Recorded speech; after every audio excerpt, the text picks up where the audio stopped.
Bonjour à tous et bienvenue dans le nouveau webinaire organisé par Carmen et Eldorado. Vous êtes nombreux aujourd'hui à nous écouter, à nous regarder. Le thème de ce webinaire aujourd'hui, c'est réussir à financer sa croissance et l'importance du non dilutif. On est accompagné aujourd'hui d'Adrien Chaltiel d'Eldorado, cofondateur, et moi-même, Gabriel, cofondateur de Carmen.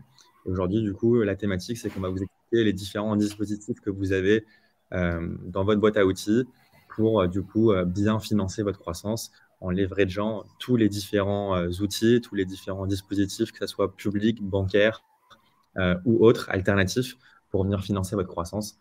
Des thématiques qui sont particulièrement importantes dans le contexte macroéconomique actuel qu'on va évoquer avec Adrien, la remontée des taux d'intérêt,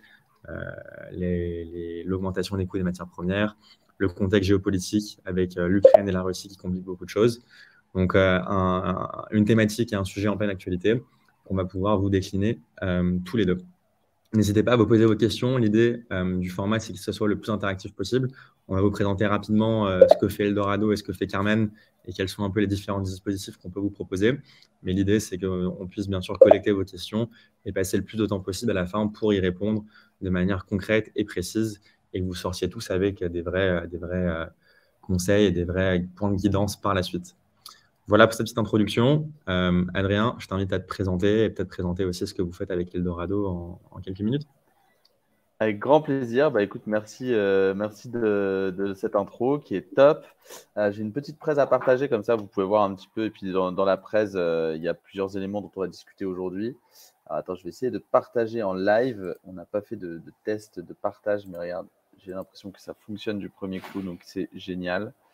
Je pense qu'on voit ma presse, si tu peux me confirmer, Gabriel, mais normalement c'est bon. Ouais, c'est ça, on la voit bien. Super. Du coup, bah écoutez, en fait, nous, on avait cette présentation de masterclass, donc elle fait 70 slides. Alors, rassurez-vous, on ne va pas faire les 70 slides aujourd'hui, mais on va plutôt essayer de répondre à vos questions sur tout l'aspect financement, notamment dans cette période qui est un petit peu plus grippée sur la partie venture, du fait du contexte géopolitique et autres. On va revenir un petit peu en détail. Ça ne veut pas dire que les investisseurs n'investissent plus. Ça veut dire que c'est un peu plus challenging d'aller convaincre des investisseurs privés aujourd'hui. Donc, il faut réfléchir à des solutions de cost-cutting, de financement alternatif, dont le RBF. Je pense qu'on va pas mal en parler. Alors, je me tourne un peu comme ça parce que j'ai un double écran, mais j'essaie de vous regarder. Et puis, l'idée est que je puisse vous expliquer aussi, dans cette attente des investisseurs, comment bien gérer les finances de son entreprise et les relations avec ses potentiels investisseurs. Donc, encore une fois, le but, c'est que ce soit le plus interactif possible. Également, après la présentation, je pense que ce sera pareil pour Carmen, mais on vous enverra un mail récap avec ces présentations. Donc, n'hésitez pas pour ne pas avoir à tout recopier ou faire des captures d'écran. On vous enverra tout après, ainsi que des contenus spécifiques sur le sujet. Dernière chose, avant de me lancer, donc moi, c'est Adrien. Je suis le fondateur d'Eldorado. Vous avez mon nom qui est là. Vous pouvez m'ajouter sur LinkedIn parce que je partage régulièrement beaucoup de contenu sur le sujet. Et également, vous avez mon adresse mail. Je réponds à tout. Donc, vous pouvez m'écrire quand vous voulez, sur ce que vous voulez, sur un des sujets un peu plus en détail pour vous aider à y voir plus clair, notamment dans cette période. Donc, très rapidement, pour présenter Eldorado et puis après enchaîner sur justement les solutions de financement. Donc, Eldorado, c'est une plateforme qui référence toutes les solutions de financement. C'est assez paradoxal en France puisqu'il y a énormément de sources de financement, mais c'est difficile d'y accéder et de les obtenir. Donc, nous, on a mis toutes les familles de financement, les banques d'abord, ce qu'on appelle le bas de bilan, la dette, les financements publics ou ce qu'on appelle aussi le non dilutif qui ne va pas venir diluer votre capital, c'est-à-dire que vous recevez de l'argent mais vous n'avez pas à débourser des parts sociales ou des actions en échange de ces financements. Et ensuite, il y a le financement privé, qu'on appelle aussi le venture capital, le VC ou les levées de fonds, plus communément, qui permettent d'ouvrir le capital de votre entreprise à des investisseurs pour continuer la croissance de votre entreprise et financer notamment sa croissance. Donc là, aujourd'hui, Eldorado, c'est une plateforme, mais c'est aussi, donc vous pouvez créer un profil, c'est du freemium. Donc, vous pouvez accéder à un certain nombre d'aides, notamment la visibilité de votre profil auprès d'investisseurs, mais aussi l'accès aux financements bancaires et non dilutifs qui sont existants. Et aussi, on va en parler aussi, mais des techniques alternatives de financement comme le RBF, mais aussi le financement en crypto-monnaie, les ICO, etc. Enfin, toutes les petites techniques de financement. et la bonne gestion aussi qui revient aux fondatrices et fondateurs d'avoir un bon étalement des coûts et des charges dans son entreprise. Donc, vous voyez ici qu'il y a, par exemple, tous les financements publics, non dilutifs, mais aussi l'accès aux investisseurs privés. Encore une fois, on va en reparler, qui peuvent vous permettre justement de les contacter dans cette période, dans la perspective d'une levée de fonds prochaine. Ça ne veut pas dire qu'il faut tout arrêter, au contraire, les levées de fonds. Les prix changent, donc les valorisations changent et évoluent un peu, mais l'investissement ne s'arrête pas. C'est très important de le dire parce qu'on a eu beaucoup d'articles de panique dans l'écosystème avec ce qui se passe en ce moment. Donc déjà, il y a la plateforme qui vous permet de rentrer en relation avec tous ces financements. On a une autre offre de service, c'est que nous, on travaille avec BPI France, où on est partenaire d'IAC Croissance, c'est-à-dire qu'en gros, très rapidement, on peut construire des decks et des business plans pour votre entreprise, financés à 50% par BPI France. Par exemple, une prestation de 2 000 euros, BPI France va en prendre en charge 1 000 euros et vous n'avez que 1 000 euros, ce qui est un prix totalement compétitif. On est une trentaine chez Eldorado, dont des spécialistes de tous ces sujets, puisqu'on voit plus de 4 000 decks par an. Vous pouvez voir qu'on a une bonne lecture de ce qui fonctionne et ce qui ne fonctionne pas. Très rapidement aussi sur le blog. Donc, vous avez plein de contenus, dont des templates, des articles. Donc, je vous invite à vous y connecter en plus de mon LinkedIn. Et puis, enfin, on a cet abonnement pour la plateforme pour vous aider à rentrer en contact avec des investisseurs et structurer votre levée de fonds. Et enfin, on a l'accompagnement. Donc, comme pour la construction des documentations financières, nous, on vous aide à obtenir les meilleurs financements non dilutifs, notamment les prêts, les pools bancaires qu'on sait constituer, BPI France, les régions. On vous aide à constituer tous vos dossiers et à identifier les bonnes aides à aller chercher, notamment dans cette période. Donc, on sera ravis de vous aider. C'est un petit peu fini pour la promo de ce qu'on fait chez Eldorado. En tout cas, n'hésitez pas à nous contacter. Et puis, je laisse peut-être Gabriel enchaîner sur la présentation de Carmen. Je vais enlever mon écran pour te laisser partager le tien. Alors, je ne sais pas comment faire, si j'y arrive. Ah bah tiens, tu as réussi directement. Donc, nickel. On est bon. Et non, et puis si je peux rebondir sur ce que tu dis, en effet, nous, on voit aussi énormément de boîtes passer avec Carmen. On va rentrer dans le détail. Mais une des grandes forces que vous proposez, c'est que vous avez une boîte à outils qui est complètement compréhensible et complète, avec plein d'outils, plein de dispositifs, que ce soit du non dilutif avec de la subvention, du prêt d'honneur, de la BPI, mais aussi de l'accompagnement dilutif equity. Donc, c'est peut-être la boîte à outils la plus complète de Paris, alors que d'autres acteurs sont spécialisés sur un sujet ou sur un autre. Donc, et l'avantage, je pense aussi pour les entrepreneurs qui nous écoutent aujourd'hui, c'est que vous faites aussi beaucoup du heavy lifting dans la montage du dossier, qui peut être très longue et fastidieuse. Je suis moi-même passé par là en tant qu'entrepreneur et je pense que aussi Adrien, ces montages de dossiers peuvent être longs, compliqués, chronophages, et travailler avec un expert main dans la main qui sait le faire et qui l'a déjà fait sur votre entreprise ou sur votre secteur, forcément, c'est une valeur ajoutée qui est incalculable. Donc, merci pour ça. Pour présenter un petit peu Carmen, on va dire qu'on est en fait, nous, un des outils dans la boîte à outils d'Eldorado. Et nous, on a une cible assez précise, assez granulaire, qui est l'entreprise digitale. Et on a créé une solution de financement de référence qui est exclusive à l'entreprise digitale. On est parti du constat que, pour vous présenter rapidement Carmen, c'est encore très récent. La boîte, elle a à peu près 1 an. Moi, je suis le cofondateur et le CEO. Mais on a levé 22 millions d'euros en equity et en dette. Et on a déjà process, il y a écrit 30 là, mais c'est une quarantaine de millions d'euros de demandes de financement. On est une équipe de 20 personnes. Aujourd'hui, on va vous expliquer comment et pourquoi on pourrait vous accompagner dans votre croissance. Le constat de création et la jeunesse de Carmen, c'est que pendant très longtemps, la Love Money, le BA, le VC ont un peu été les seuls moyens de mobiliser du capital pour financer votre développement. Et qu'aujourd'hui, le contexte à la fois technologique et macroéconomique fait que c'est en train de changer. Donc, notre gros constat chez Carmen, c'est qu'aujourd'hui, les cofondateurs, les dirigeants ne devraient pas avoir à céder du capital pour financer leur entreprise. Pourquoi? Parce que la technologie, elle évolue en permanence. Vous-même, en tant qu'entrepreneur, vous créez des solutions innovantes. Mais pourtant, la manière dont vous financez cette innovation, dont les acteurs traditionnels financent cette innovation, elle a encore très peu évolué. On reste sur des mêmes process qui, eux, sont encore assez archaïques. La solution le constat, c'est que du coup, aujourd'hui, un entrepreneur a globalement 2 à 3 solutions pour financer sa startup. Un, ça va être le crédit bancaire sur lequel Eldorado accompagne. Mais c'est vrai que c'est un produit qui est encore, on va dire, pas encore assez développé sur le secteur de la startup et du digital. Pourquoi? Parce que vous n'avez pas d'actifs. Et les banques, elles préfèrent fondamentalement prêter à des projets dans l'immobilier, avec des fonds de commerce, parce que c'est des business qu'elles comprennent et qu'elles savent bien maîtriser. Alors que votre business dans le digital, c'est un business beaucoup plus abstrait, beaucoup plus complexe, qu'elle a encore du mal à maîtriser. L'autre alternative, c'est la levée de fonds, sur laquelle aussi Eldorado accompagne, et tant mieux. Mais la levée de fonds, ce n'est pas encore accessible à tout le monde. C'est chronophage, c'est cher et c'est dilutif. Donc oui, ça permet de mobiliser beaucoup de capital rapidement, ça permet d'avoir une belle valo, de structurer votre équipe, etc.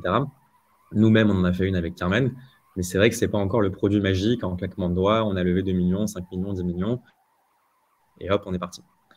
Et donc, du coup, la réponse que nous, on apporte avec Carmen, c'est vraiment une réponse complémentaire. On n'est pas là pour remplacer les crédits bancaires, les levées de fonds, les autres dispositifs sur lesquels Eldorado vous accompagne.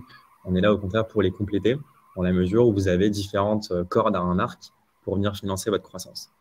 Et donc, notre solution, elle est dédiée aux startups, aux scale-up, aux TPE, PME, qui ont un modèle SaaS ou un modèle de revenus récurrents et qu'on va aider à accélérer, soit en finançant un BFR, soit en anticipant une levée de fonds, soit pour permettre de recruter une force commerciale, ou alors carrément pour saisir une opportunité de marché. Notre solution, du coup, elle est ultra rapide. On finance en 48 heures. Elle est exclusivement data-driven. Donc, on se base sur la donnée et c'est pour ça qu'on est capable de vous financer, alors que, par exemple, les banques le sont moins parce que vous sortez de leur clou et de leur sentier battu réglementaire ou structurel. La force du financement Carmen, c'est qu'on ne prend aucune garantie, ce qui n'est pas forcément le cas des banques. Et la solution, elle est 100% non dilutive, à l'inverse d'une levée de fonds. Vous conservez le capital, vous conservez l'ownership de votre entreprise, ce qui devient de plus en plus important, surtout dans le contexte actuel, où pendant 10 ans, les investisseurs et VC sont rentrés, surtout étrangers, sont rentrés dans le capital de beaucoup d'entreprises. Et on se rend compte au moment de l'exit ou de l'IPO que les équipes fondatrices ou même les salariés n'ont plus beaucoup de part du gâteau. Parce qu'ils n'ont pas suffisamment leveragé des solutions non dilutives complémentaires, que ça soit Carmen avec du RBF, mais que ça soit les autres solutions qu'Eldorado propose, comme de la BPI, des prêts d'honneur et du bancaire. Les secteurs nous, on accompagne particulièrement, encore une fois, notre solution, elle est quand même assez ciblée. On a des modèles et des business économiques qu'on veut accompagner. C'est principalement le digital et les revenus récurrents. Donc, des modèles de SaaS, des modèles de marketplace, des modèles de services, des modèles de plateforme, direct-to-consumer, e-commerce, applications mobiles. En fait, les modèles qui sont globalement très mal servis par les banques et que nous, on sait servir et qu'on peut accompagner de bien meilleurs moyens. Le constat, depuis le début de l'activité de Carmen, qui a moins d'1 an, c'est que ça marche et c'est fulgurant. On a constaté plus 27% de croissance du chiffre d'affaires en moyenne sur nos clients suite à un premier financement. Donc, en fait, ce qu'on propose, c'est vraiment de la turbo pour accélérer son acquisition, pour accélérer sa croissance de manière rapide, data-driven et sans aucune dilution. Vous avez des exemples là qui montrent comment fonctionne un financement, mais je pense que vous le verrez pendant la présentation par écrit, ce sera plus simple. Comment ça marche en quelques secondes? On a, nous, réinventé le process dont une entreprise digitale ou une startup va faire une application pour un crédit. Et on le fait en 48 heures avec un process 100% digitalisé. Donc, vous pouvez oublier la paperasse bancaire, administrative que la banque ou autre vont vous demander. Nous, tout est digitalisé. Tout passe à travers une API Carmen. On va vous demander de connecter vos outils de facturation, vos outils bancaires, vos outils comptables. Grâce à ça, on va récupérer de la donnée qui va nous permettre de nous faire tourner un modèle de scoring propriétaire qu'on a développé. On va vous mettre à disposition toutes les données que nous, on récupère pour que vous-même, vous puissiez mieux comprendre votre entreprise et votre pilotage. Et vous allez voir, par exemple, quelle est la croissance de votre MRR, de votre churn, de votre attrition, quel est votre coût d'acquisition, etc., etc. Et tous ces KPI vont vous permettre de à la fois mieux piloter votre entreprise et aussi de faire votre demande de financement. Et si vous êtes éligible, vous faites votre demande, on la valide et vous recevez votre financement en moins de 48 heures pour du coup financer votre entreprise. La force de ce financement, c'est que vous le voyez ici à droite, c'est qu'il est récurrent. Nous, on n'a pas vocation, comme le fait un VC ou un investisseur equity, de financer une fois tous les 12 mois, 18 mois, 24 mois, quand l'entreprise est au bout de son renoué, parce que nous, on veut complètement éviter. Nous, on finance de manière récurrente. Nos clients se refinancent tous les mois, tous les 2 mois, tous les trimestres, et du coup développent une vraie ligne de financement en continu qui augmente selon le chiffre d'affaires de l'entreprise. Donc, le plus l'entreprise croît, le plus nous, la ligne de financement qu'on met à disposition croît aussi, ce qui rend ça une vraie corde à l'arc supplémentaire pour l'entrepreneur. Et encore une fois, le financement, il est en 48 heures. On finance jusqu'à 5 millions sur le premier ticket et il est 100% non dilutif. Donc voilà un peu pour la présentation de Carmen. Peut-être en complément, Ouais, des petites questions justement sont déjà dans le case study, je pense, et peut être intéressant parce qu'il y a déjà des personnes qui demandent combien de MRR minimum pour un financement, Carmen. ouais, C'est super Justine qui intéressant. pose cette question. Et vous êtes très, très vif et réactif. Combien de MRR minimum? Donc, on a quelques critères d'éligibilité qui sont relativement souples, surtout comparé à une banque ou autre. Mais principalement, donc, s'il faut faire minimum 10 000 euros de chiffre d'affaires mensuel, que ce soit du MRR pur ou du chiffre d'affaires mensuel, ça a peu d'importance. Donc, 10 000 euros de chiffre d'affaires récurrent, c'est simple. Et minimum 9 mois d'activité commerciale facturée. Parce qu'en effet, vous le comprenez, notre solution, elle est data-driven. Et donc, s'il n'y a pas suffisamment d'historique de données, bah forcément, notre algorithme ne peut pas fonctionner. Ok. Je réponds à la question d'Olivia, puisqu'elle elle traite aussi sur la durée des financements. Tu en as parlé, toi, c'est assez rapide pour vous de mettre en place un financement en MRR. Enfin, vous vérifiez, validez les dossiers, et puis après, ça va assez vite, quoi. C'est ça. Nous, ça rapide. Ouais, parce que justement, l'enjeu de rapidité est une bonne question. C'est vrai qu'aujourd'hui, les investisseurs privés vont plus se poser des questions. Là, si vous êtes en phase de levée de fonds, comptez pas sur cet été pour closer une levée, mais plutôt la rentrée pour avoir de nouveau des relations avec les investisseurs. Et encore, même d'ici la fin de l'année, peut-être que certains investisseurs vont se mettre en pause parce qu'ils ne sont pas obligés d'investir, hein. Ils sont obligés de faire des bonnes perfs d'investissement.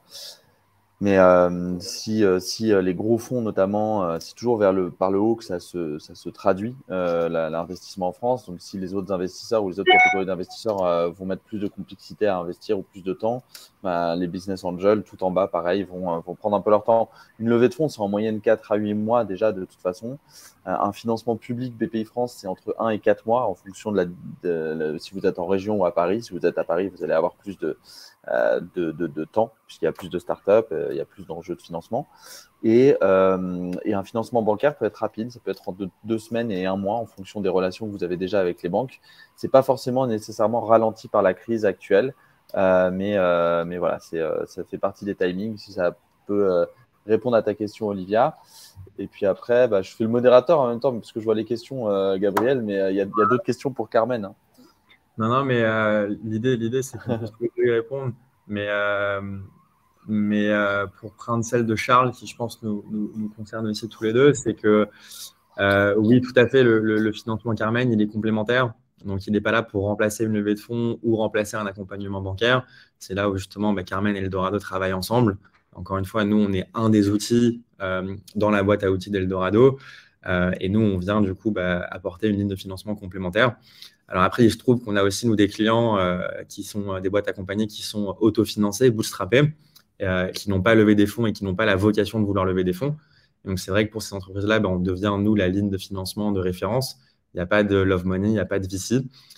C'est principalement des modèles SaaS, etc., qui veulent s'autofinancer pour rester contrôle de leur entreprise.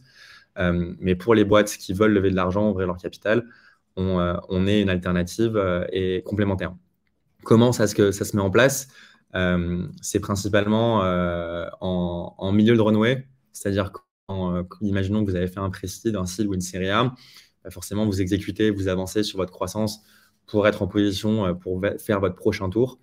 Nous, ce qu'on vient faire, c'est qu'on vient apporter du coup plusieurs mois de trésorerie supplémentaire, de runway supplémentaire, pour vous permettre, vous, en fait, d'acheter un peu plus de temps en amont de votre prochain tour de table et être en position de force.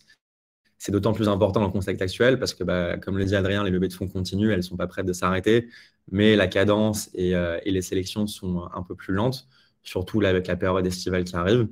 Donc nous, en fait, ce qu'on propose avec Carmen, c'est de renflouer les caisses avant une levée de fonds pour être en position de force par rapport à cette levée de fonds et du coup atteindre votre milestone, que ce soit 100K de MRR, 1 million de MRR, 10 millions de MRR, qu'importe votre benchmark, que vous puissiez l'atteindre sans problème. Ceci dit, nous, on n'est pas là pour faire un bridge. C'est-à-dire que si vous reste 2 mois de trésorerie, 1 mois de trésorerie et que vous cherchez à des investisseurs equity pour faire un bridge, ce n'est pas avec Carmen que vous allez le faire parce qu'encore une fois, nous, on est non dilutif. Donc, on ne prend pas de part dans la société. Et si vous voulez faire un bridge, forcément, c'est avec des investisseurs equity. On a une question pour Eldorado. Quel est votre track record de Guillaume? Alors, nous, ça fait 5 ans qu'on existe. On accompagne environ 200 à 300 boîtes par an sur les financements structurés, donc les financements non dilutifs. Et en 200 nouveaux aussi sur la construction des documentations financières. Et ensuite, on a plus de 4000 entreprises qui utilisent la plateforme donc pour rentrer en relation avec des investisseurs. Et on a plus de 3000 investisseurs français, européens, business angel, fonds, corporate, family office et évidemment fonds d'investissement, fonds de venture qui utilisent la plateforme toutes les semaines. Et puis du coup, c'est n'importe quel financement que vous cherchez, on vous oriente vers les meilleurs. Donc même si vous avez du MRR et que vous avez un potentiel financement non dilutif, logiquement, on vous envoie aussi vers Carmen et toutes les autres solutions. Mais c'est à peu près notre track record. On a accompagné des boîtes assez emblématiques de l'écosystème, mais aussi des entreprises qui sont au tout démarrage, qui cherchent entre 30 000 et 5 millions d'euros. Généralement, c'est un peu le price range qu'on a chez nous. Et du coup, on peut faire un bon panachage entre une stratégie d'aller chercher d'abord des banques, puis des prêts d'honneur, du crédit d'impôt, ensuite des subventions et ensuite ouvrir son capital. On vous aide un peu à orchestrer la meilleure manière de trouver ces financements dans le temps. Et c'est toute la force, je pense, parce que c'est vrai qu'en tant qu'entrepreneur aussi moi-même, c'est toujours dur, je pense, de savoir quand faire intervenir un produit ou un dispositif. De temps en temps, c'est trop tôt, de temps en temps, c'est trop tard. Il y a des produits sur lesquels il faut du revenu, des produits qui peuvent intervenir sans revenu. C'est un peu la jungle. Et c'est là où avoir un homme de confiance, un prestataire de confiance comme Eldorado, ça peut être forcément une énorme valeur ajoutée. On a une question de Gilles. Salut Adrien et Gabi, merci pour la présa. Le pooling d'investisseurs est-il possible via Eldorado ou Carmen? Et avez-vous des outils de gestion pour ces investisseurs? Je pense que c'est plus pour toi du coup. Pooling Ouais, d'investisseurs. nous, effectivement, on a pas mal on a aussi un premium côté investisseur. Et puis nous, on aide les investisseurs à faire d'abord de la gestion du deal flow et du management de deal flow et du partage. Des outils communautaires qui leur permettent de discuter entre eux et de co-investir, et des outils de pédagogie qui leur permettent d'identifier les bonnes opportunités à travers la plateforme. Donc ça, c'est le côté investisseur. Eldorado, c'est une marketplace. Donc on a les porteurs de projets et les solutions de financement d'un côté, et on essaie de les faire rencontrer au mieux, grâce notamment à des algorithmes de matching. Et donc on crée des pools d'investisseurs. Soit les startups viennent initier leur levée de fonds pré-seed, seed, série A, soit elles viennent compléter leur levée de fonds en trouvant des investisseurs complémentaires. Et encore une fois, là où on est fort, c'est qu'on vous aide à avoir ce pool d'investisseurs qui complète, mais aussi potentiellement les aides et les autres financements complémentaires qu'il faut bien avoir en tête pour avoir une stratégie de financement adaptée. Pas lever 1 million d'euros en equity. Si vous avez besoin d'1 million d'euros, vous pouvez faire 600 000 euros en equity et 400 000 euros de dette avec BPI ou des banques et des dispositifs de subvention, par exemple. Non, très clair. Très clair, très clair. Question de Oang. Sur le case study à l'écran, je vois le remboursement mensuel. Que se passe-t-il si le client rembourse avec un mois de retard? Donc oui, donc c'est nous. Après, on est un établissement de crédit, on fait un financement, donc forcément, c'est pas possible de rembourser en retard. Nous, on se met d'accord sur des échéances qui sont, on va dire, adaptées au business. Et donc, c'est remboursé, c'est prélevé, pardon, automatiquement sur votre compte. Donc, vous ne pouvez pas rembourser en retard. Ça fait partie du financement. Et il y a une question complémentaire sur le taux. Je vois donc un TAEG de 6% ou une commission fixe sur le montant avancé. Donc, nous, on facture dans le cas de Carmen, mais chez Eldorado, comme ils travaillent avec leurs prestataires, c'est différent. Nous, on facture une commission fixe sur le montant avancé. Donc, c'est bien 6% de commission fixe et qui est un all-in cost. C'est-à-dire que par exemple, alors, et 6% d'ailleurs, c'est une fourchette entre 3 et 8%. Ça dépend du financement. Une entreprise plus petite, plus risquée, forcément, va se faire financer plus cher qu'une entreprise plus grosse, plus mature. On a tout type d'entreprises. On a des entreprises qui font 50, 100 000 euros de chiffre d'affaires, comme on a des entreprises qui font 20, 25 millions d'euros de chiffre d'affaires, et même une entreprise cotée. Donc forcément, ces entreprises-là ne se financent pas au même coût, selon le risque. Et la commission, elle est prélevée upfront, c'est-à-dire que, par exemple, sur un financement de 100 000 euros ou de 1 million d'euros, si on dit 5% de commission, on va décaisser net 950 000 euros et l'entreprise remboursera 1 million sur l'échéancier en question. Voilà. Est-ce qu'il y a d'autres On a questions? répondu pas mal aux questions. Déjà, peut-être qu'on peut parler un peu J'essaie de répondre en même temps, j'essaie de tout faire en même temps Nice. dans le chat, mais j'espère que le but, c'est que ce soit interactif, donc n'hésitez pas à poser vos questions. Ouais. Euh, Euh, sur ce que vous souhaitez, alors, etc. Dans la catégorie sondage. hop, hop, hop. Ah ouais, c'est vrai que dans les sondages, j'avais vu, c'est super intéressant. Alors, je suis désolé, j'ai une de mes filles qui est au bureau aujourd'hui, parce que sa maîtresse est absente, donc j'essaie d'être le plus fonctionnel possible. Mais en tout cas, on peut parler peut-être de la tendance actuelle avec les investisseurs privés. Ouais. Tout à l'heure. Ouais, alors je vais repartager ma presse. J'ai une de mes 3 filles qui est là. C'est génial. L'école, parfois, vous voyez, c'est pas mal utile pour pouvoir travailler dans cet écosystème qui, du coup, transition, vous allez voir, je suis un as des transitions, qui connaît une petite grippe en ce moment, effectivement. Donc nous, ce qu'on vous donne comme conseils un peu généraux, d'abord, je vais parler un petit peu des conseils généraux qu'on donne aux entrepreneurs, mais ce qui est important dans votre rôle, c'est que vous anticipiez, c'est-à-dire que la période actuelle est grippée, ok. Donc là, vous allez être jugé sur votre capacité à avoir des bons fondamentaux et à être bien, tu peux aller là-bas, et à être à anticiper les trésoreries de votre entreprise et comment vous allez pouvoir financer avec d'autres techniques de financement que les levées de fonds.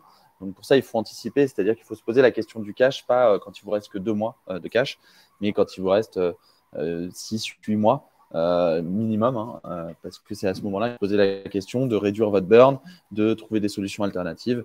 Et l'anticipation, d'ailleurs, elle ne vaut pas que sur le financement, mais aussi sur les recrutements, sur la sortie des produits, des projets, etc. La connaissance financière, ça on dit souvent, il faut avoir une connaissance financière de base. Il ne faut pas avoir fait un Master 2 et comprendre toutes les techniques alternatives de financement dans les détails. Il faut savoir trouver et parler aux bons interlocuteurs, mais pour ça, il faut comprendre, lire un PNL, au moins connaître le fonctionnement d'un business plan de base, même si vous ne pouvez pas faire un business plan parfois dédié à la levée de fonds, il faut vous faire aider, nous on peut vous aider sur ça, mais au moins comprendre les flux dans votre entreprise bien, les maîtriser, lire un compte de résultat et un bilan, ce sont des choses importantes. Tout ça parce que justement, votre stratégie de financement, vous ne pouvez pas la déléguer parce qu'elle est liée, c'est le troisième conseil, à la stratégie de l'entreprise. La stratégie de l'entreprise, c'est est-ce que vous voulez être une licorne, est-ce que vous voulez développer un marché local, est-ce que vous développez un bien, un service, est-ce que vous avez du MRR ou pas, donc est-ce que vous pouvez avoir des financements en RBF ou un revenu récurrent par exemple. Ça fait partie de connaître votre stratégie d'entreprise et c'est à vous de la maîtriser, à vous de la connaître. Et d'ailleurs, c'est aussi à vous de connaître les acteurs du financement. Donc là, aujourd'hui, vous en êtes les témoins puisque vous êtes venus pour connaître un peu plus Eldorado et Carmen. Nous, on vous indique qu'il faut vraiment bien connaître pourquoi une banque va me prêter de l'argent, pourquoi BPI France va me subventionner et pourquoi les investisseurs privés vont entrer au capital de mon entreprise. Donc ça fait partie des différents sujets à connaître, ce qu'on vous donne comme conseil. Et puis justement, aujourd'hui, c'est bien d'avoir une vision, c'est le dernier conseil qu'on donne, mais il faut aussi être bon gestionnaire et savoir se reposer sur ses fondamentaux, couper les coûts de son entreprise pour se dire, là, en ce moment, on ne va pas pouvoir compter sur un financement de la croissance comme on le faisait avant, avec des investisseurs très réactifs et une espèce de FOMO de l'écosystème qui fait qu'il y a plein d'investisseurs qui se positionnaient sur des deals rapidement. Là, il faut plus se dire, attends, je vais d'abord bien gérer mon entreprise pour savoir quel investisseur et quelle source de financement aller chercher. Là, vous avez rapidement, on a listé les différentes familles de financement. On va peut-être plutôt parler d'abord du financement privé. Après, je pourrais répondre à vos questions aussi sur le financement public et les aides publiques. Ce qu'il faut retenir sur les aides publiques, on va en parler en 2 minutes, mais c'est qu'en fonction de plusieurs critères, comme vos fonds propres, l'année de création, les enjeux de financement que vous avez et l'historique de financement de la boîte, vous pouvez avoir des subventions, des prêts, des aides disponibles. Gratuitement, nous, on vous dit lesquelles sont-elles sur la plateforme ou en ayant un rendez-vous avec quelqu'un de notre équipe. On vous dit vraiment quelles sont les différentes aides publiques à orchestrer et bancaires. Et ensuite, ça vous permet notamment de gagner du temps parce que l'écosystème de la levée de fonds étant grippé, c'est important pour vous justement d'avoir une soupape de sécurité ou de respiration pour votre entreprise. Ça, c'est lié aussi donc la chaîne de financement. Aujourd'hui, elle est un petit peu plus rallongée sur la partie en bas, si vous voulez. Ça devient un petit peu plus long de lever des fonds ou plus challenging. On va vous demander plus d'infos, on va attendre de vous plus de fondamentaux. Les fondamentaux d'une entreprise, hein, c'est le marché, l'équipe et les premiers indicateurs de performance par rapport aux produits ou aux services que vous développez. Une fois que vous avez déjà validé ces trois choses-là, on va attendre de vous que vous montriez de la pérennité sur votre entreprise notamment. Donc, ça, c'est hyper important. Là, vous avez après la chaîne de financement un peu classique. C'est vrai que ces dernières années, on était sur des années records. Hein. Là, je vais partager un petit peu où est-ce qu'on en est cette année. Hein. Même cette année, le début d'année était tonitruant.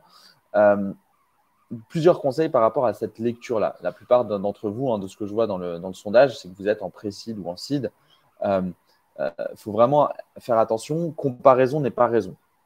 Il faut savoir lire ça. Ça veut dire qu'il ne faut pas être dans la comparaison excessive. Moi, je dis souvent aux entrepreneurs, LinkedIn, ce n'est pas la vraie vie. C'est comme sur Instagram. Instagram, quand on voit les influenceurs, ce n'est pas la vraie vie. Eh bien, les startups et les entrepreneurs sur LinkedIn, ce n'est pas la vraie vie. Tout est beau, tout marche bien, tout est bien financé, tout le monde recrute, tout le monde se développe. C'est faux. La plupart des entrepreneurs ont des problèmes, les mêmes que les vôtres. Et ce n'est pas parce que vous voyez des levées de fonds qu'il faut se dire « moi, je vais lever des fonds ». Avant tout, il faut se poser la question, est-ce que ouvrir mon capital est nécessaire et vital pour mon entreprise? Est-ce que j'ai un besoin de financement qui le justifie? Alors, tout le monde n'est pas fait pour lever des fonds, déjà parce que le besoin de financement n'est pas forcément indispensable et qu'il ne faut surtout pas faire l'erreur de le faire par un effet modal en copiant les autres. Et aussi parce que tout le monde n'a pas envie d'ouvrir son capital, d'avoir des investisseurs privés. Xavier Niel, nous, on est à Station F, je ne sais pas si ça se voit, mais on est à Station F. D'ailleurs, je suis dans les bureaux parce qu'il prépare les 5e anniversaire de Station F. Xavier Niel qui sera là, dit aux entrepreneurs, évitez d'ouvrir votre capital. C'est la meilleure façon de protéger votre patrimoine et de vous protéger vous-même. Donc, d'abord, pensez au financement alternatif, au financement non dilutif, comme les aides publiques, les banques et Carmen, qui vont vous aider à vraiment d'abord financer votre entreprise correctement. Et surtout, n'oubliez pas que le financement le plus important d'une entreprise, c'est les clients. Tous les financements dont on parle, hein, dont même Carmen ou autres, c'est des moyens pour arriver à vos fins, même les banques, les financements publics. Ça ne doit pas être un but de collectionner les financements. Maintenant qu'on a dit ça, vous avez sûrement des besoins de financement identifiés. Je le dis quand même un peu en disclaimer parce qu'on peut se perdre un peu dans la course au financement aussi. Et du coup, même si on est sur des records avec des stats, des licornes, des centaures, etc., on voit plein de termes émerger aussi dans l'écosystème. Il faut savoir lire ça et se dire, ça ne veut pas dire que cette entreprise a plein de problèmes. D'ailleurs, ça se trouve, en un mois, elle peut mettre la clé sous la porte. Moi, je vais plutôt me concentrer sur moi, mes fondamentaux, comment je fais du chiffre d'affaires avec les ressources que j'ai en interne, comment je vais être un bon entrepreneur. Un bon entrepreneur, ce n'est pas un entrepreneur qui lève des fonds, c'est un entrepreneur qui facture 1 million d'euros. C'est beaucoup plus dur de facturer 1 million d'euros que de lever 1 million d'euros, même encore aujourd'hui. Donc, il faut vraiment se recentrer sur ces priorités-là. C'est très important. Moi, ça fait partie des messages que j'essaie de diffuser un maximum. Alors, aujourd'hui, c'est grippé. Il faut aussi faire un petit timing, excusez-moi, un petit timing un peu refroidi par ce qui se passe en ce moment. Ça ne veut pas dire que c'est gelé les investissements. On a vu beaucoup d'articles assez alarmistes. Il faut lire, il faut savoir ce qui se passe, il faut comprendre ce qui se passe. Comprendre ce qui se passe, ça veut dire pas participer à des choses comme aujourd'hui, mais aussi ne pas être pris de panique en disant c'est bon, on va mettre la clé sous la porte parce que nos investisseurs ils vont jamais vouloir réinvestir. Non, ça veut dire que le timing va être plus long et qu'on va vous attendre sur d'abord vos fondamentaux. Tout ça, c'est lié d'abord à plusieurs facteurs un peu exogènes. Le premier facteur, moi je le dis souvent dans ces présentations, c'est que ce qu'on a connu depuis 2 ans n'est pas la situation normale. On ne peut pas croître dans des valos et des montants investis indéfiniment. Il y a forcément une courbe qui s'infléchit. On n'est pas sur une courbe exponentielle ad vitam. Là, on les voit, les courbes, elles sont en croissance. Mais le but, c'est aussi d'avoir un écosystème sain. C'est un écosystème qui grandit par palier, voire qui a des corrections un peu vers le bas, donc des montants qui vont aussi être un peu moins élevés. Il y a moins de licornes, même si le gouvernement a annoncé l'objectif de faire 100 licornes. C'est des objectifs très politiques qui portent le leitmotiv de l'écosystème numérique, cybersécurité, santé, etc. Pour l'avenir. Et donc, ça fait grandir tout le monde et tout le monde aussi par le bas, parce qu'il y a de plus en plus aussi d'investisseurs en seed, en pré-seed et en levée de fonds. Simplement, ça ne pouvait pas continuer comme ça en très forte croissance. En plus, c'est en très forte croissance quand il y a un écosystème qui le permet. Et notamment, un écosystème où les classes d'actifs risquées comme les startups restent intéressantes parce que les autres classes d'actifs sont très peu chères du fait des taux d'intérêt qui étaient très intéressants. Comme on a eu une hausse des taux qui a été conséquente, d'une inflation qui a été conséquente de plein de facteurs comme la sortie de la crise, de la pandémie, la reprise de l'activité économique aussi traditionnelle, donc des consommations qui se diversifient de nouveau, et évidemment de la guerre en Ukraine qui a engendré une sorte de crainte de l'écosystème, répercussions immédiates sur les valeurs boursières, et en même temps, on a eu une chute des valeurs boursières des big tech companies, aux US, en Chine aussi, qui ont engendré un facteur aggravant, on va dire, même si grave, c'est pas gravissime, mais un facteur qui va renforcer cet écosystème, qui va mettre un petit peu plus à lever le pied. Et enfin, le dernier argument, c'est les crypto-monnaies, qui est par essence un des investissements, voire l'investissement le plus risqué et le plus éloigné d'une utilisation aussi concrète, a connu des crashs plusieurs successifs depuis 2-3 mois, ce qui fait qu'il y a une incertitude globale. Donc ça veut dire qu'aujourd'hui, les VC notamment se disent moi, je suis jugé sur mes perfs et sur la bonne utilisation de l'argent chez moi parce que je vais partager la plus-value que je vais réaliser sur des entreprises avec mes investisseurs. Donc, je dois avoir des bonnes perfs. Donc, je vais attendre un peu de voir comment les valorisations évoluent.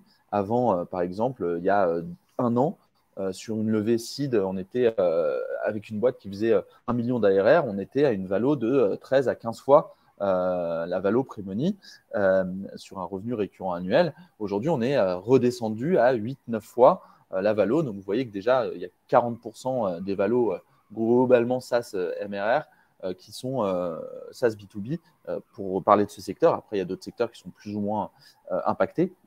Donc, ça veut dire qu'il ne faut pas être pressé de lever des fonds. Il faut nouer des contacts avec des investisseurs, mais il faut penser, encore une fois, aux techniques alternatives de financement. Je suis un petit peu long, donc je regarde juste s'il y a des questions qui concernent ce que je viens de dire. Mais c'est super intéressant. Alors, Le ouais, retour après, qui est clé, surtout dans le contexte macroéconomique, et surtout cette notion d'anticipation, c'est qu'avant, il y avait des entrepreneurs ou des gens qui pouvaient lever un seed, un pré-seed ou une série A en quelques semaines, quelques mois, parce que le marché était en ébullition et que tout le monde voulait aller vite. Il y avait un vrai FOMO dans l'écosystème, mais que c'est moins d'actualité. Même si tout le monde finance toujours, ils prennent plus de temps et il faut revenir aux fondamentaux pour actionner. Donc nous, ce qu'on vous conseille, c'est voilà, d'être anticipé, d'être précis et de ne pas attendre le dernier moment pour aller voir Eldorado, pour aller voir Carmen, pour aller voir votre VC, pour aller voir votre banque, parce que sinon, ce sera trop tard. Ouais, complètement. Il n'y a pas de questions particulières par rapport à ce que je disais. Il y a juste une question sur notre rémunération. Donc, nous, on a un premium des deux côtés, côté entrepreneur et investisseur. Et sinon, les autres clients qu'on accompagne, on prend simplement un pourcentage des sommes qu'on trouve et qu'on obtient pour vous au succès. Donc, on est en win-win et on va essayer de choper le maximum pour vous, puisqu'on se rémunère sur ce maximum qu'on va lever. Généralement, c'est des taux entre 3 et 8% en fonction des dispositifs et si c'est des prêts, des subventions, des avances remboursables, si c'est des investisseurs avec qui on vous met en relation pour closer vos tours de table. Donc, ouais, il y a la liste un peu des investisseurs là. Il y a aussi les plateformes de crowdfunding. Nous, les business angels, si on vous fait un très rapide mindset à avoir dans cette période, c'est de continuer les mises en relation avec des business angels, de continuer à faire parler de vous, à faire du réseau.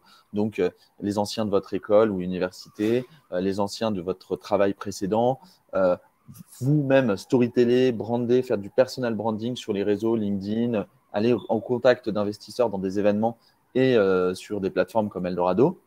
Mais après, ne passez pas des heures dessus. Privilégiez d'abord l'activité, la recherche de clients, puis potentiellement la recherche d'investisseurs complémentaires. Donc ça, c'est le plus important. Il faut qu'on vous financiez votre croissance et votre développement dans cette phase importante. Ensuite, on a les VC, les fonds, pour faire 2-3 parenthèses dessus, mais les fonds d'investissement, dans cette période, vont continuer à vous contacter. Là, je dis souvent aux entrepreneurs, si vous êtes contacté par un fonds d'investissement, c'est normal. Ce n'est pas une nouvelle, il ne faut pas sauter au plafond. Ça fait partie de leur rôle. Leur rôle, c'est d'identifier, d'être mis en relation très tôt, même avec des entrepreneurs. Il suffit que vous mettiez Working on Something New sur LinkedIn. Vous allez voir qu'il y a déjà des fonds qui vont vous spotter parce que cet écosystème, et c'est une bonne nouvelle pour vous, même s'il est refroidi, il y en a de plus en plus très concurrentiel, ce qui fait que si vous êtes une bonne entreprise, que vous avez des bons fondamentaux, que vous avez bien financé vos premières étapes avec des prêts d'honneur, des subventions, du RBF avec Carmen ou autres qui permettent de faire croître votre entreprise, le moment où vous allez vouloir vous diluer, avoir un besoin de financement plus important, eh ben, vous serez le plus à même de négocier des valos et d'avoir plusieurs fonds qui sont même en compétition. Donc, faites attention, ce n'est pas forcément génial qu'un fonds vous contacte, c'est normal. Il faut le prendre normalement et puis nouer des relations à plus moyen terme. Généralement, ils vont dire on se suit, on va regarder vos KPI. La différence entre les business angels et les autres catégories d'investisseurs comme les CVC, donc les corporates ou les family office et les fonds, c'est que les business angels n'ont pas de business model. Donc, ils investissent plus aussi avec le cœur, la passion par rapport au projet. Alors que les autres ont un business model, notamment soit de partager la plus-value, soit d'intégrer votre solution à des entreprises comme c'est le cas pour le corporate venture. Donc, ces personnes sont un peu en pause, comme je l'ai dit, sont un peu en ralentissement, mais continuent de voir des dossiers, continuent de chercher des dossiers intéressants pour leur levée de fonds. Tiens, tu vois, j'avais même une slide sur le RBF comme solution de financement. Après, tu as peut-être des questions, tu vois, on peut parler des étapes de la levée, mais je vais arrêter le partage 5 minutes. Il y a peut-être d'autres questions parce que il y a même Jean, est-ce que vous financez que du SaaS, etc. Peut-être que je peux te laisser répondre à des questions parce que ça fait déjà longtemps que je parle. Non, mais c'est super intéressant et je pense que tout le monde devait l'entendre. Enfin, c'est vraiment une petite masterclass sur un peu la situation depuis 6 mois. Et c'est vrai que, comme tu le dis, il y a beaucoup de presse, à la fois bonne comme mauvaise, qui alarme un peu la situation pour faire du titre et pour faire du volume. Mais après, il faut reprendre les faits. Les volumes de financement, eux, n'ont pas tant baissé que ça. Les investisseurs, comme tu le dis, seront toujours actifs et regardent tous les dossiers et vont continuer à vous contacter. Il faut juste anticiper et s'adapter à un contexte macroéconomique légèrement différent, qui n'est pas du tout un bear market, qui n'est pas du tout une crise. Comme dit Adrien, c'est juste une normalisation, un retour à des fondamentaux qui sont sains, qui sont équilibrés, dans un marché qui reste tout à fait porteur, avec un nombre d'investisseurs qui augmente, un nombre de solutions alternatives qui lui aussi augmente.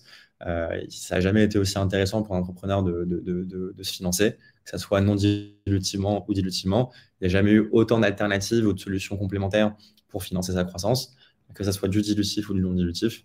Et donc, l'écosystème reste très porteur et très intéressant. Peut-être pour conclure, je vois qu'il y a quelques petites questions un peu techniques, donc on terminera sur ça. Peut-être attends avant que tu poses la question technique, mais Rado reposait un peu la question dont tu parles, c'est-à-dire il faut connaître un peu toutes les techniques de financement pour vous.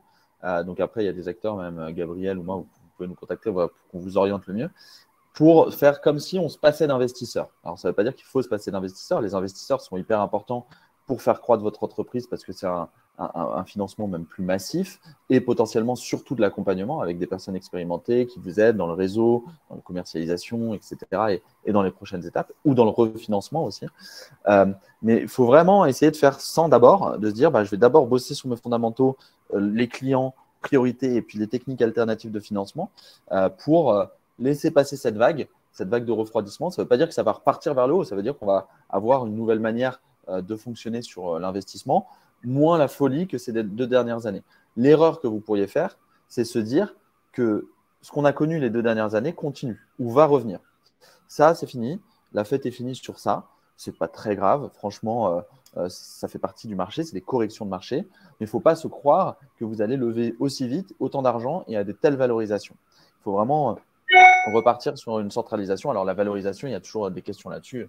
On peut faire 1 heure sur la valorisation. D'ailleurs, on a des sujets dessus. Bon, après, il y avait des questions plus techniques sur Carmen. Je te laisse peut-être répondre, Gabriel. Non, mais je pense qu'on a fait un bon tour. Donc, déjà, merci à tout le monde pour vos questions et pour votre intérêt. Encore une fois, comme le dit Adrien, nous, on est à votre disposition pour répondre à toutes les questions. Ça peut être un petit peu compliqué. Il y a beaucoup de solutions, il y a beaucoup d'alternatives, etc. Il y a différents points d'activation, points de contact. Mais écrivez-nous, posez des questions et nous, on sera là pour vous aiguiller pour le meilleur dispositif par rapport à votre business, par rapport à votre stade de maturité et surtout par rapport à votre enjeu. Parce qu'il y a clairement des solutions qui fit mieux avec différents enjeux.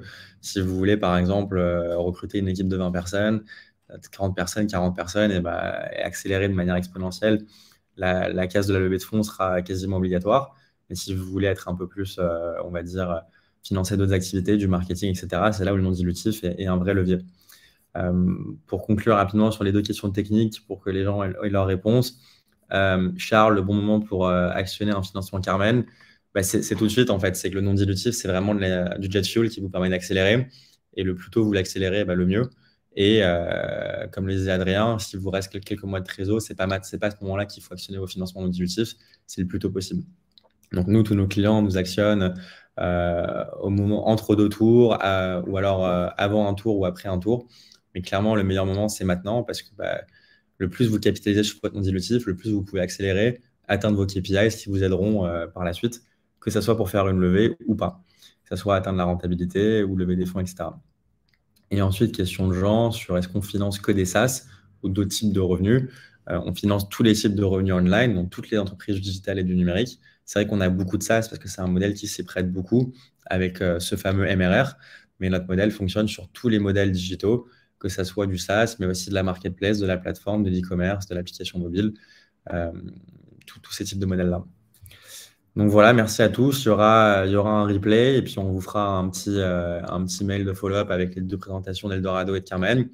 Encore une fois, le financement, c'est personnel. C'est une vraie relation de confiance. Donc, écrivez-nous, écrivez à nos équipes, rentrez en contact avec nous parce que il y a toujours des avis différents, il y a des solutions différentes et c'est vraiment des besoins qui sont adaptés à votre business model, votre modèle économique et vos ambitions. Donc, c'est vraiment des solutions des relations de confiance qui sont assez personnelles que nous, on tisse à travers l'écosystème, que ce soit Adrien ou Carmen ou les autres. Donc, écrivez-nous et n'hésitez pas à keep in touch. Vous étiez nombreux, donc merci beaucoup. Merci pour les questions et à très vite pour une prochaine édition d'un webinaire avec Carmen Eldorado. À très vite. Merci tout le monde et merci Gabriel. C'était super. Salut. Merci. À plus, Adrien. Ciao. Ciao, ciao. Salut tout le monde.